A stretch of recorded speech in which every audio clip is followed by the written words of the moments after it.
You made it onto the China maxing story on Fox News. Yeah, I heard. We'll get started on China maxing first, and then we'll get to the news. Ways and Means Committee holding a hearing to look into claims that foreign actors may be secretly influencing U.S. nonprofits. A report alleging that the far-left group Democratic Socialists of America has foreign ties that are working to undermine federal authorities under the guise of protests, saying they found, quote, the DSA's rhetoric matches the anti-U.S. propaganda. This is so funny. It's like, yeah.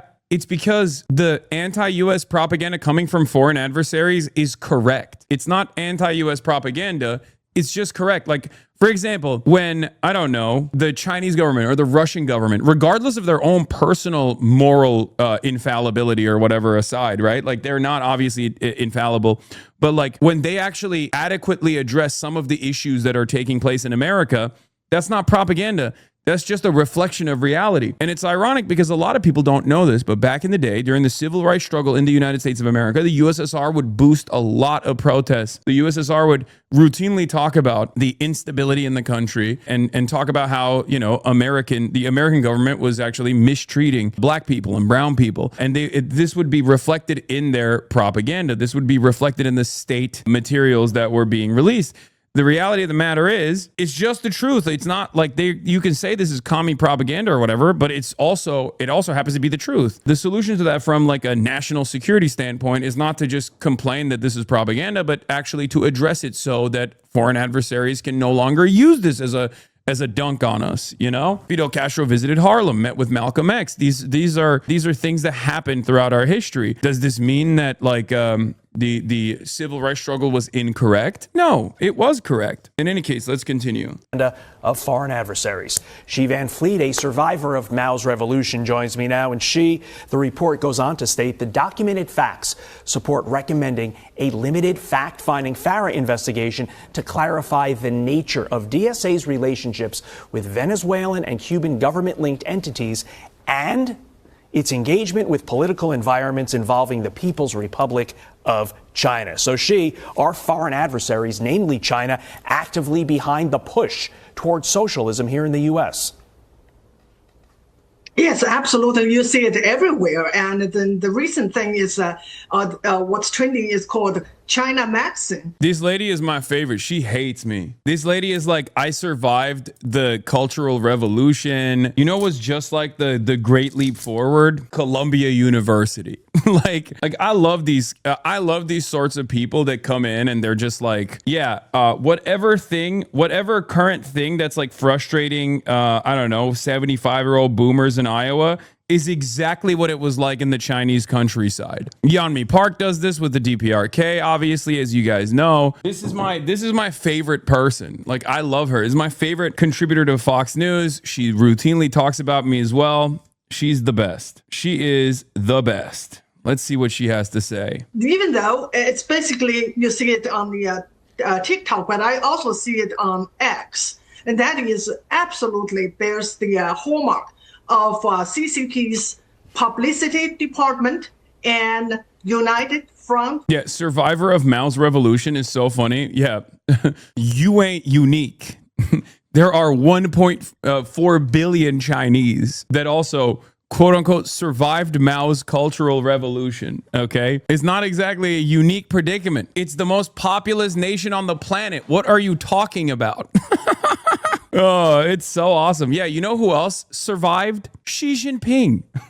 like this is what a lot of people can't comprehend, where they're like, oh, well, you know, people were being sent to the countryside. People were being punished vehemently. Okay, you know who else also got punished vehemently and even like got kicked out a couple times? Deng Xiaoping. Okay, you know who else got punished? Xi Jinping.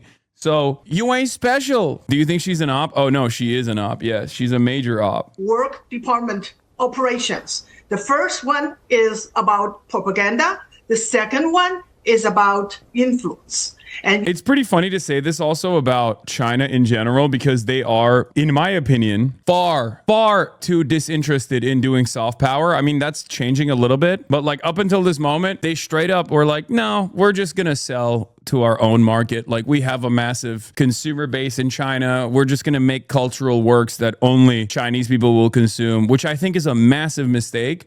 because soft power is the name of the game. America's cultural dominance, America's hegemonic superpower status, in large part is due to the cultural imperialism, the soft power that comes from Hollywood, right? China doesn't do that. At most, they've done, Confucius Institutes, and I guess what is it called?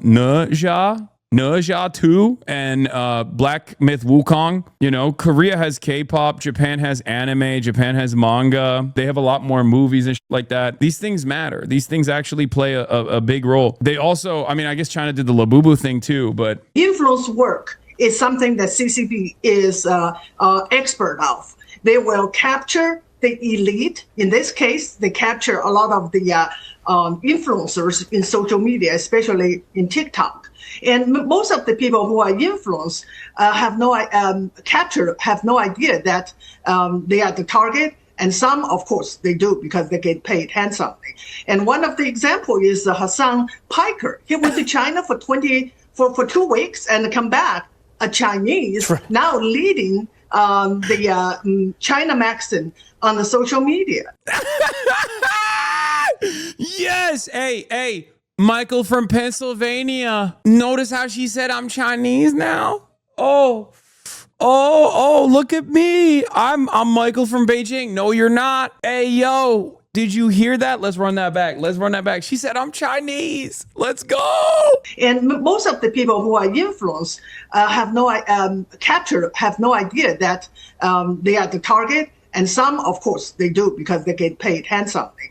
And one of the example is Hasan Piker. He went to China for 2 weeks and come back a Chinese, now leading the China magazine on the social media. But there is a more important question to ask. Why the Chinese influence be able to capture the American audience, the young people especially? And I think it is really because of the educational system. I think you're right. You're 100% right. Yeah. But you mentioned China maxing, and you kind of given a little detail on that. I want to explain a little bit more to the audience of what China maxing is. You mentioned it's on TikTok. It's the newest craze. And basically, it's young Americans romanticizing and glamorizing living in communist China. Quote, China maxing isn't just a lifestyle trend. Many of the young influencers praising Chinese culture are actively denigrating America. They're aesthetically, morally, and politically defecting to another superpower. And she, as somebody who lived and fled the Mao Revolution, what's your message to those who romanticize communism, especially young Americans who grew up here with every advantage in the world, now saying, I want to live under communist rule? What's your message to them, Xi? Yeah, my message is you have to learn history. We have to teach our children real history. And this, I watched a few podcasts about this topic. They say, Chinese people and we are the same people. It is cool to learn their culture. It's not cool. Chinese people are different from American people. Chinese people are not free. And this is something that we have to teach our young kids. And this is so not funny. About learning another culture. This is about... Bro, she's so funny. She's literally like... She's like, Chinese people are different. Chinese people are different. It's like, okay, well, you're Chinese. Like, what do you mean? It's not cool to learn Chinese culture? Oh, God, I got so much Chinese shit, dude. It's crazy. I always keep that motherfucking thing on me, too. Speaking of Chinese state materials that are inherently anti-imperialist in nature, that exclusively and specifically talk about uplifting the third world, uplifting countries that have been dominated by colonialism and imperialism. Here is one of those works. So something to consider, something to talk about. I worked at a tattoo shop that was owned by a Chinese national who felt exactly the same way as this lady. Yeah, there's many such cases, many such instances. I don't personally care. Who cares? Who cares? Whatever, let him chirp. As conditions deteriorate in the United States of America and it becomes unavoidable, the American condition becomes an unavoidable reality. As the trajectory of the Chinese development becomes glaringly obvious, you think they're going to be able to hide it? Also, where's your Governance of China by Xi Jinping? Fake glaze? Oh, God, keep chirping, keep chirping. Central Committee. More like free market capitalism. That's what you should change your name to, honestly. laissez-faire. Michael from Pennsylvania, not Beijing. For years, I was the only glazer. You're a latecomer.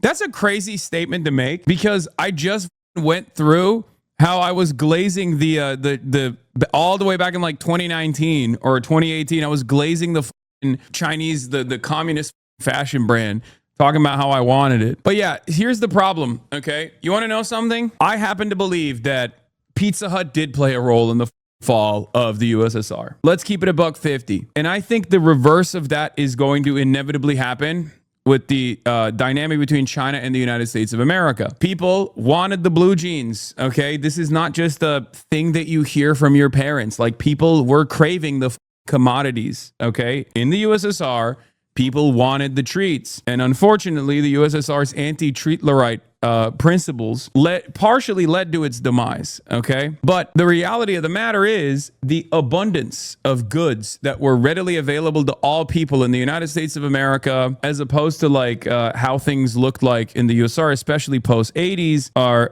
post-70s and 80s, I think also accelerated the USSR's demise. Dog, they literally voted to keep the USSR intact, though people can crave commodities. That doesn't mean it caused the USSR's fall, which was illegal and undemocratic. All of those things are correct, and yet you are utterly coping if you think that there wasn't a real... I mean, people revolted over not getting coffee, okay? This is a real problem. I think it's silly to assume that you're taking it's silly to act like you're taking a principled stance here, to not actually recognize some of the failures. It's like there's excesses, there's failures. This is one of those issues. Now, we can talk about why it was virtually impossible to deliver treats readily available to all. We can talk about what the industrial focus looked like in the USSR, and perhaps there should have been maybe a little bit more of a focus on developing commodities rather than just like industrial production of steel and